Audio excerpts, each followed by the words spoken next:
Atrai গুরনি senior মাদ্রাসার ভারপ্রাপ্ত super ও সভাপতির বিরুদ্ধে নিয়োগ বাণিজ্যের অভিযোগ। কামাল উদ্দিন টগর, নওগাঁ প্রতিনিধি। নওগাঁর আত্রাই উপজেলার গুরনি সিনিয়র মাদ্রাসার ভারপ্রাপ্ত সুপার ও সভাপতির বিরুদ্ধে মোটা অঙ্কের অর্থের বিনিময়ে নিয়োগ বাণিজ্য, অনিয়ম, দুর্নীতি ও প্রতারণার অভিযোগ উঠেছে। প্রতিষ্ঠানে স্বেচ্ছাচারিতা করে 4টি পদে নিয়োগের নামে প্রায় 50 লাখ টাকার নিয়োগ এবং চাকরি দেওয়ার নামে বিপুল পরিমাণ টাকা নিয়ে প্রতারণার অভিযোগ পাওয়া গেছে। এসব অনিয়ম নিয়ে প্রতিবাদ করায় চাকরি প্রত্যাশী ভুক্তভোগীদের নানা রকম হয়রানি করার অভিযোগ পাওয়া গেছে। এসব অনিয়ম নিয়ে প্রতিবাদ করায় চাকরি প্রত্যাশী ভুক্তভোগীদের হয়রানি করারও অভিযোগ উঠেছে সভাপতির ও ভারপ্রাপ্ত সুপারের বিরুদ্ধে। অভিযোগ সূত্রেও সরেজমিনে গিয়ে জানা যায়, অধ্যক্ষ, উপাধ্যক্ষ, কম্পিউটার ল্যাব এবং পরিচ্ছন্নতা কর্মী পদে পরীক্ষা অনুষ্ঠিত হয়। এই 4টি পদে 30 জন অংশগ্রহণ করেন। যে 4 জন নিয়োগ পেয়েছেন তাদের কাছ থেকে 45 লাখ টাকার নিয়োগ বাণিজ্য করেছে অভিযোগ উঠেছে। স্থানীয় গুরনি সিনিয়র মাদ্রাসার ম্যানেজিং কমিটির ছাত্র অভিভাবক সদস্য মোস্তফা কামাল বলেন, মাদ্রাসার নিয়োগ বিষয়ে ভারপ্রাপ্ত অধ্যক্ষ আবুল কালাম আজাদ ও সভাপতি বেদারুল ইসলাম পরিচালনা কমিটির সাথে কোনো আলোচনা করেন নাই। ভারপ্রাপ্ত অধ্যক্ষ ও সভাপতি সাহেব অতি গোপনে যোগসাজশে এ নিয়োগ সম্পন্ন করেন। টাকা পয়সা লেনদেন বিষয়ে আমরা কিছু জানি না। গুরনি গ্রামের কম্পিউটার ল্যাব পদে একজন প্রার্থীর অভিভাবক নাম প্রকাশ না করার শর্তে বলেন, আমার মেয়েকে ওই পদে চাকরি দেওয়ার কথা বলে 1,50,000 টাকা সভাপতি বেদারুল ইসলাম গ্রহণ করে তা পরে ফেরত প্রদান করে। বেশি টাকার বিনিময়ে আরিফুল ইসলামকে নিয়োগপত্র দেয়া হয়েছে। ভুক্তভোগী পরিচ্ছন্নতা কর্মীর বিধবা মাতা বলেন, এই মাদ্রাসায় আমার স্বামী পিয়নের চাকরি করতেন। তিনি মৃত্যুবরণ করেছেন, তবুও আমার মেয়ের চাকরির জন্য বোর্ড খরচ বাবদ 90,000 টাকা নিয়েছেন সভাপতি ও ভারপ্রাপ্ত অধ্যক্ষ। স্থানীয় বাসিন্দার সাইফুল ইসলাম, শাহাদত হোসেন, আরমান বিশ্বাস বলেন, এই মাদ্রাসার নিয়োগ বাণিজ্য হয়েছে যাহা ইতিপূর্বে কোনোদিন হয় নাই।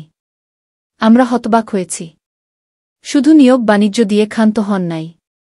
ভারপ্রাপ্ত অধ্যক্ষ ও সভাপতি সাহেব মাদ্রাসার বাউন্ডারির মধ্যে বাঁশ-ঝাড়ের বাঁশগুলো গোপনে ম্যানেজিং কমিটির সদস্যদের সাথে আলোচনা ছাড়াই বিক্রি করে বিক্রয়কৃত টাকাগুলো আত্মসাৎ করেছেন। এ বিষয়ে মাদ্রাসার সভাপতিকে খোঁজ করে পাওয়া যায় নাই। তার বাসায় গিয়ে দেখা যায় গেটে তালা ঝুলানো আছে। পরে মোবাইল ফোনে যোগাযোগ করলে তিনি সাংবাদিককে বলেন, আমি ক্যামেরার সামনে কথা বলতে রাজি নই। অভিযোগ বিষয়ে জানতে চাইলে মাদ্রাসায় ভারপ্রাপ্ত অধ্যক্ষ সাহেব বলেন, আমি নিয়োগ বিষয়ে যাহা করেছি তাহা সভাপতি সাহেবের সাথে ও তার নির্দেশে এবং পরামর্শে নিয়োগ প্রক্রিয়া মাফিক করেছি। আমার বিরুদ্ধে অভিযোগগুলো সঠিক নয় ও সত্য নয়। আমি কোনো অর্থনীতি দিয়ে এখানে আসি, প্রিপারিং করেছে, দরখাস্ত করেছি, নিয়োগ বোর্ড হচ্ছে, সেখানে আমাকে নিয়োগপত্র দিয়েছে, আমি জয়েন করেছি। অভিযোগটা এটা সত্য না, কিন্তু তারা বলতেছে না হ্যাঁ অনেক অর্থ নেওয়া হয়েছে। না না না, এগুলি মিথ্যা। জাকিয়া সুলতানা, জি। আপনি নিয়োগ কবে পাইছেন মাদ্রাসায়? আমার 2 মাস 1 দিন হচ্ছে আজকে। 2 মাস, জুলাইয়ের 1 তারিখে। জুলাই 1 তারিখে? হ্যাঁ, জয়েন করছি। আপনি কি পদে? পরিচ্ছন্নতা কর্মী। পরিচ্ছন্নতা কর্মী। যে আপনাকে যে নিয়োগ দেওয়া হয়েছে, যেটা গ্রামবাসী বলতেছে, আপনি অনেক টাকা দিয়ে নিয়োগটা নিয়েছেন, এই কথাটা কত? স্যার, এই বিষয়ে আমি কিছু বলতে পারবো না, আমি কিছু জানি না। তাহলে আপনার বিষয়ে কে ডিল করছে? আমার অভিভাবক, আমার গার্জেন। হ্যাঁ। আচ্ছা, আপনার অভিভাবক। শোনা যাচ্ছে যে আপনি 14 লক্ষ টাকা দিয়ে এখানে ঢুকছেন। আমি এই ব্যাপারে কিছু জানি না। আপনার অভিভাবকের সব জানে? হ্যাঁ। আপনি জাকিয়ার আম্মা? জি। আপনার মেয়ে চাকরির ব্যাপারে আপনি তো তদবির করছেন, যোগাযোগ করছেন। জি। কত লক্ষ টাকা দিয়েছেন? ভোট খরচ কত? 5 লাখ, 10 লাখ? না, অত দিন আমরা 80-90 হাজার টাকা এরকম দিছি। 80-90 হাজার টাকা দিচ্ছেন? হ্যাঁ। আমার নাম মোস্তফা কামাল।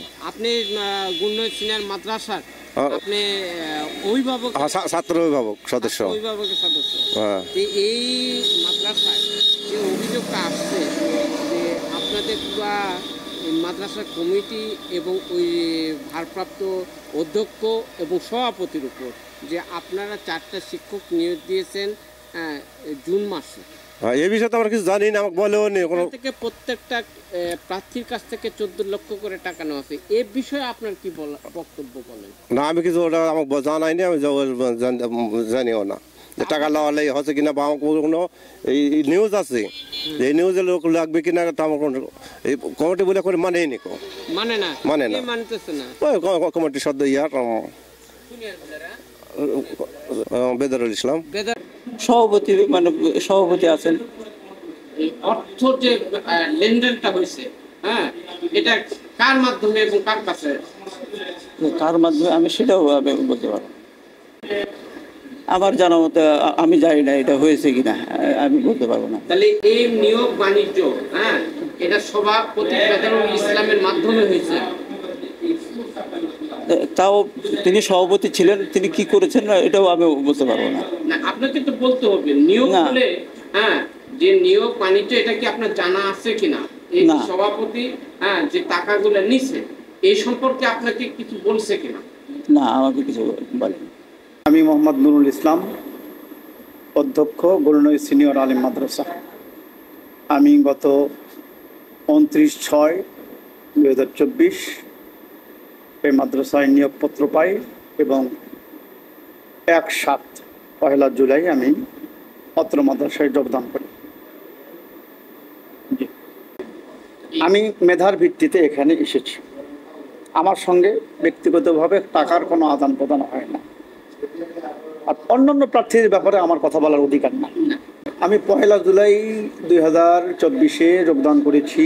তারপর থেকে অদ্যাবধি পর্যন্ত আপনি যে কথা বলছেন সেই কথা কার্যকর না। অর্থাৎ আমি বর্তমান সম্পর্কে আমি অভিজ্ঞ, কিন্তু আগের ব্যাপারে আমার কোনো জানা নেই।